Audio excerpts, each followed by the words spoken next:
ಎಲ್ಲ ಬಿಡ್ಬೇಕು. ಈಗ ಶಿವ ನೋಡಿ ನೀವೆಲ್ಲ ಅರ್ಧನಾರೀಶ್ವರ, ಅರ್ಧ ಭಾಗ ಪಾರ್ವತಿ, ಇನ್ನರ್ಧ ಭಾಗ ಶಿವ. ಅಂದ್ರೆ ಇಬ್ಬರು ಸಮಾನ ತಿಳ್ಕೊಂಡು ಯಾರು ಬದುಕ್ತಾರಲ್ಲ ಅವ್ರ ಸಂಸಾರ ಜೀವನ ಬಹಳ ಚಂದ ಇರ್ತದೆ. ಅದು ಬಿಟ್ಟು ನಾನ್ ನಿನಗೆ ಹಚ್ಚಿದೀನಿ, ನಂಗೆ ನೌಕರಿ ಐತಿ, ನೀ ನನಗ ಬಹಳ ಚಲೋ ಕಲ್ತಿ, ನಾ ಕಡಿಮೆ ಕಲ್ತೀನಿ, ಈ ತಾರತಮ್ಯಗಳಲ್ಲಿ ಗಂಡ ಹೆಂಡತಿಯ ಸತಿಪತಿಗಳು ಒಂದಾದ ಭಕ್ತಿ ಹಿತವಾಗಿ ಶಿವಂಗೆ ಅನ್ನುವ ಹಾಗೆ ಗಂಡ ಹೆಂಡರ ಮನವು ಒಂದಾದ್ರೆ ನಂದಾದೀಪವ ಮಲ್ಲಯ್ಯ ಅನ್ನುವ ರೀತಿ ಒಳಗಡೆ ನಮ್ಮ ಶಿವಾನಂದ ಮತ್ತು ಸುಕನ್ಯ ದಂಪತಿಗಳು ಅವರ ದಾಂಪತ್ಯ ಜೀವನ ಚೆನ್ನಾಗಿ ನಡೀಲಿ, ಒಳ್ಳೇದಾಗ್ಲಿ. ಗುರುಗಳ ಆಶೀರ್ವಾದ ಸದಾಕಾಲ ಅವ್ರ ಮೇಲೆ ಇರಲಿ ಮತ್ತು ವರ್ಷ ಬರೋದೊಳಗಾಗಿ ನಮ್ಮ ಮತ್ತೊಂದು ಕೊಡಲಿ.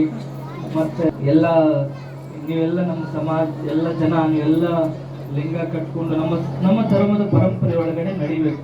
ಸತ್ಯಮೂಲ ಧರ್ಮವಂತರ ಸತ್ಯದ ಒಳಗಡೆ ನಡಿಬೇಕು, ಸತ್ಯದ ರೀತಿ ಒಳಗೆ ಇರಬೇಕು, ಧರ್ಮದ ಹಾದಿ ಒಳಗಡೆ ನಡಿಬೇಕು.